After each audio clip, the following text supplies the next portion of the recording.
ما ته ورځ یو کس د مفتی ندیم صاحب یو تصویر راولېږه په وټساپ باندې د هغه دا مطلب چې دی وکړي خوشحاله شي ځکه چې د هغه زما سره څه اختلافات و بعضو خبرو هغه اختلافات شتي ځکه چې بعض مسلې زه د هغه نه منم او بعض به هغه زما نه مني ما ته تصویر راولېږه ما نو څه نو څه ولې ته ما په دې خوشحاله ته دې سړي بې عزتي کې چېرته یو ماشوم به چېرته لګړ ناستي هغه ته سر د مفتي صاحب لګولی دی دا خو مای نیچ سپک او اردو کې چې د ګیره هوا کام وایي دا هغه کار تا کړی دی دا خو د اصلي سړي کار نه دی که زما د مفتي ندیم سره او د بل مفتي سره بل سره اختلاف راځي دا به موږ د دلایلو په رڼا کې دا حل کوو زه به خپله خبره وکړم که څوک یې مني که نه مني هغه به خپله خبره وکړي خو تصویران داسې جوړول په دې به دې زه ګټم په دې به ته حق ثابتې په دې به ته قرآن او حدیث ثابتې ته ما په خپله د قرآن او حدیث نه خبر تا ویل لاړ شه په خپله قرآن او حدیث زده که بیا راشه وایي نه جي هغوی هم کوي ما ته وایي ستا د تصویرانو سره یې کړي دي ما د هغوی کار دی او شتي د قیامت په ورځ دا قیامت په ورځ به الله دې هر څه تپوس کوي که ما پسې څوک څه ووایي زما تصویران جوړ کړي او هغې سره داسې کار وکړي زه خو دا نه یم چې ته دې په بدل کې هم داسې وکړي یو سړی غلط کار کوي ته په بدل کې غلط کار کوي غلط کار هغه کړی دی په جواب کې موږ غلط کار نه کوو کنځلې هغه کوي په جواب کې موږ کنځلې نه کوو یو سړی به موږ سپکوي په خبرو کې موږ خو به یې نه سپکوو ځکه چې موږ دعوه د څه کوو د قرآن او د حدیث نو بیا به د قرآن او د حدیث په لاره صحیح روانې مضبوط پیغمبر صلی الله علیه وسلم ته دشمنانو څه څه نه دي ویلي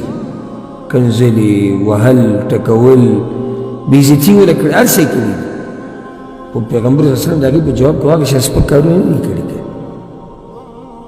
نو زمونږ به لیول او مستوا به زمونږ څه هغه به اوچته وي ولې به اوچته وي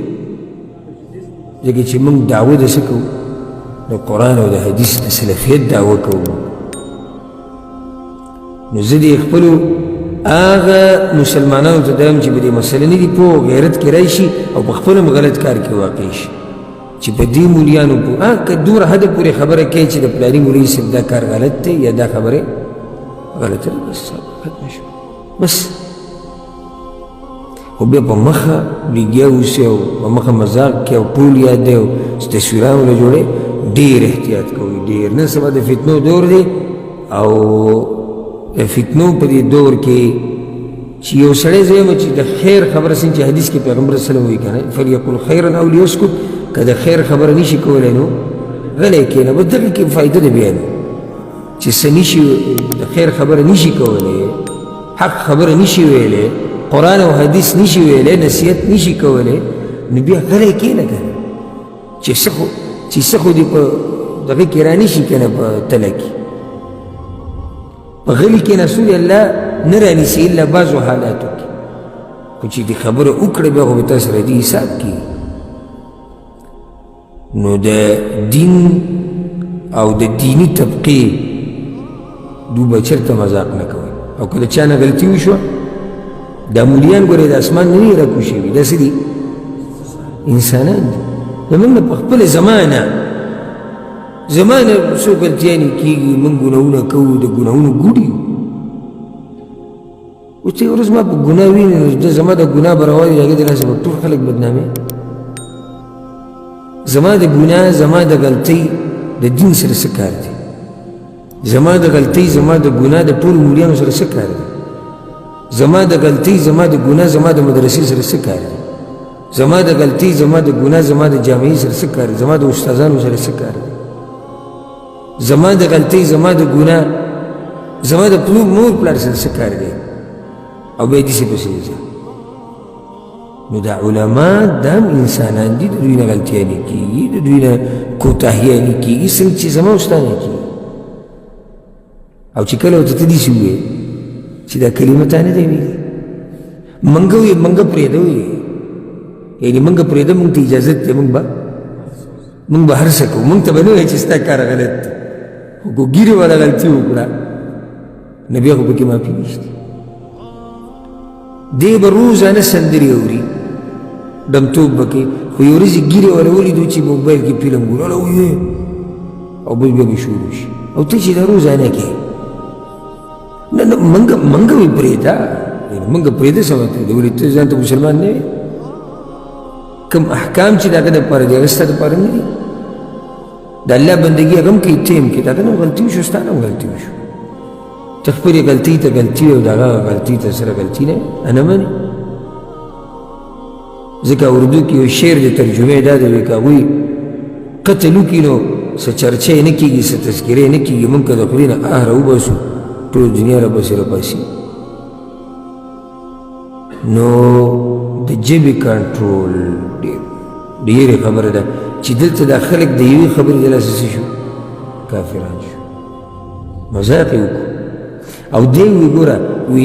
دا صحابه کرام دا څه راوتي دي؟ خېټو له راوتي. دا خبره هم ګوره نن سبا کوي خلک، عالم ویني که نه دا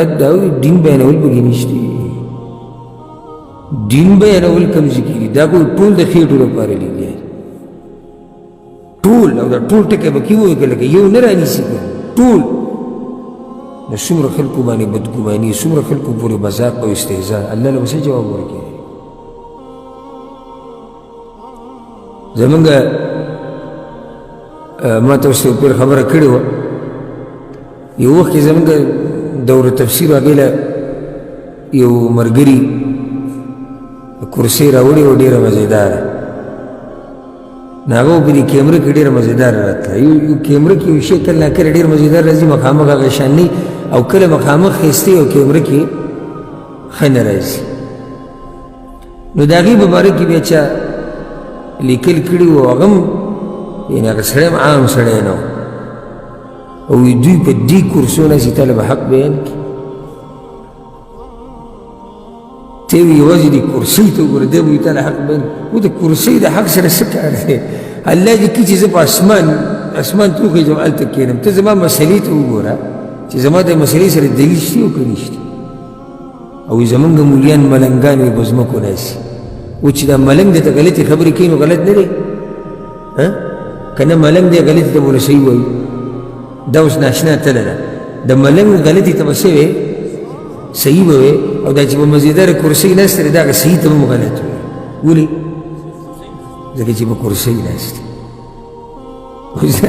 د دې خلکو به څه علاج کوي چې په کرسۍ کښېني؟ دا باطل پرست. یو کس دا ویلو وی زمونږ مولیان به مني او دا وابیان ګستاخان بې ادبه. ولې لکه موږ څه بې ادبي کړی؟ موږ خو الحمدلله بیانونه کوو په مخه په دې باندې چې ګوره چېرته بې ادبي د دین ونه کړي. وی دا دی چې په کرسۍ ناستي او درسونه کوي او بیانونه کوي. اکثر زموږ په دې ملکونو کې د کرسۍ باندې د درسونه بیانونه اوس شروع کړي دی بعضو، ولکه هلته اکثر دی چې علما چې درس کوي نو په ځمکه ناستي، او یا که هغه سټیج هغه بیانونه هغې ته بیا ولاړ